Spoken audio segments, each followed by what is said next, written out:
ನಮಸ್ತೆ, ನನ್ನ ಹೆಸರು ಆಶಾ ನೂರಿ. ರಾಮಸಾಂಗತ್ಯ ಎಂಬ ಕಾವ್ಯ ಸಂಕಲನದಿಂದ ಸುಂದರಕಾಂಡವನ್ನು ನಾನು ಜಾನಪದ ಶೈಲಿಯಲ್ಲಿ ಪ್ರಸ್ತುತಪಡಿಸುವೆ. ರಚನೆ ಇಂದಿರಾ ಜಾನಕಿ ಎಸ್ ಶರ್ಮಾ. ಮುಂದುವರಿದ ಭಾಗ. ವಾನರ ಪ್ರಮುಖರ ದೌರ್ಜನ್ಯವನ್ನು ಕಂಡು ರೋಸಿ ಹೋದನು ದಧಿಮುಖನು. ಕಪಿರಾಜ ಸುಗ್ರೀವನಲ್ಲಿ ಹೋಗಿ ಬೇಳ್ದಾನು ಮರ್ಕಾಟಗಳ ಹಾವಳಿಯನ್ನು. ವನಪಾಲ ದಧಿಮುಖನ ದೂರು ಕೇಳುತ್ತ ಸುಗ್ರೀವ ಸಂತೋಷಗೊಂಡು ಲಕ್ಷ್ಮಣನಿಗೆ ಬೇಳ್ದ ಜಯಶಾಲಿಯಾಯಿತು ತೆಂಕಣದೆಡೆ ಹೋದ ದಂಡು. ಆಂಜನೇಯಗೆ ಸೀತೆ ಇರುವಂಥ ತಾಣದ ಸುಳಿವೊಂದು ಸಿಕ್ಕಿರಬೇಕು. ಗೆಲುವಿನ ಸಂಭ್ರಮ ಹತ್ತಿಕ್ಕಲಾಗದೆ ವನದೋಳು ಹೊಕ್ಕಿರಬೇಕು. ಸುಗ್ರೀವನ ಮಾತ ಕೇಳಿದ ದಧಿಮುಖ ತಲೆದೂಗಿದನು ತೃಪ್ತನಾಗಿ. ಸಂತೋಷದಿಂದಂತರಿಕ್ಷಕ್ಕೆ ನೆಗೆದಾನು ರಾಘವರಿಗೆ ಶಿರಬಾಗಿ. ಮಧುವನದಿಂದಲೇ ಹೊರಟರು ಕಪಿಗಳು ಪ್ರಸ್ರವಣಾಚಲದತ್ತ. ನಿರವಿಸಿದನು ಪಾವಮಾನಿಯು ರಾಜಂಗೆ ಪಕ್ಷಾವ ಕನ್ನಡಿಗೆ ಗರಗುತ್ತ. ಜನಕ ಕುಮಾರಿಯ ಕ್ಷೇಮವನ್ನೊರೆಯುತ್ತ ರಾಘವನಿಂಗಾಂಜನೇಯ ರಾಮನ ನೆನಹಲ್ಲೇ ದಿನ ದುಡಿಯುತ್ತಿಹಳೆಂದು ಭಿನ್ನಯಿಸಿದನು ವಜ್ರಕಾಯ. ಮಾರುತಿ ಪೇಳ್ದನು ಶರದಿಯ ಲಂಕಿಸಿ ಲಂಕೆಯ ಸೇರಿದ ಕಥೆಯ. ರಾವಣನರ ಮನೆಯೊಳಗೆಲ್ಲ ಸುತ್ತುತ್ತ ಸೀತೆಯ ಹುಡುಕಿದ ಪರಿಯ. ಸೀತಾಮಾತೆಗೆ ನೋವನ್ನಿತ್ತಿಹ ಸಲುವಾಗಿ ಮನಭಂಗ ಮಾಡಿದನೆಂದ. ಸ್ವಾಮಿಯ ಸಾಮರ್ಥ್ಯವನ್ನು ತೋರಲು ಲಂಕೆಗೆ ಕಿಚ್ಚನಿಟ್ಟೆಂದ. ಶೋಕದಿಂಬಳಲಿದ್ದ ಜನಕನಂದಿನಿ ಕೈಗೆ ಮುದ್ರೆಯುಂಗುರವಿಯಲಾಗ. ಸಂಭ್ರಮದಿನ್ಮಾತೆ ಮೂಕಳಾಗುತ್ತ ಎನ್ನೊಳಲು ನಂಬುಗೆಯನ್ನಿತ್ತಳಾಗ.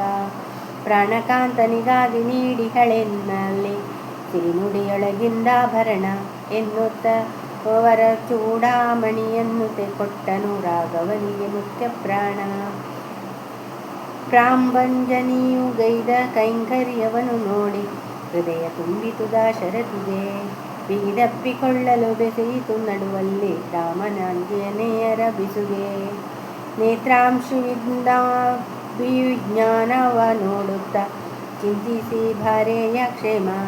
ರಾಕ್ಷಸಿಯರ ಮಧ್ಯೆ ನಲುಗಿಹ ಪತ್ನಿಯ ವಿವರವ ಪೇಳೆಂದ ರಾಮ. ರಾಮನಾಶಯದಂತೆ ಮಾತರಿಶ್ವನ ಪುತ್ರ ಪೇಳುತ್ತ ವಿವರಗಳನ್ನು ಕೊಟ್ಟನು ಲಂಕೆಯ ರಕ್ಷಣೆಗಿಹ ದುರ್ಗದ ಚಿತ್ರಣವನ್ನು. ಜಲದುರ್ಗ ಗಿರಿದುರ್ಗ ಧ್ವನದುರ್ಗಗಳ ಹೊತ್ತ ಲಂಕೆಯ ದುರ್ಭೇದ್ಯ ಸ್ಥಿತಿಯ. 4 ದಿಕ್ಕುಗಳಲ್ಲಿ ಚದುರಂಗ ಸೈನ್ಯವು ಕಾವಲು ಕಾಯುವ ಬಗೆಯ. ಅಗಸೆಯೊಳಿದ್ದಿಹ ಶರಗಳೆನ್ನೆಸೆಯುವಂತ ಶಿಲೆಯಿಂದ ಮಾಡಿದ ಯಂತ್ರ. ದಂಡೆತ್ತಿದವರನ್ನು ಕಂದಕದೊಳಗಡೆ ತಳ್ಳಿಯೇ ಬಿಡುವಂತ ತಂತ್ರ. ಯೋಚನೆ ಹೆಚ್ಚಿತು ರಾಮನ ಮನದಲ್ಲಿ ಸೀತೆಯ ಬಿಡಿಸುವ ಕುರಿತು.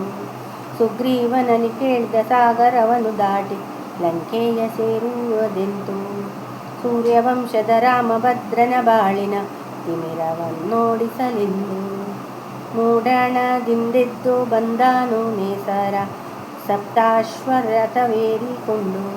ಜಗವನ್ನು ಮೆತ್ತಿದ ಕತ್ತಲ ಮೊತ್ತವ ಕಿತ್ತೆಸೆಯ ರವಿಯಂದ.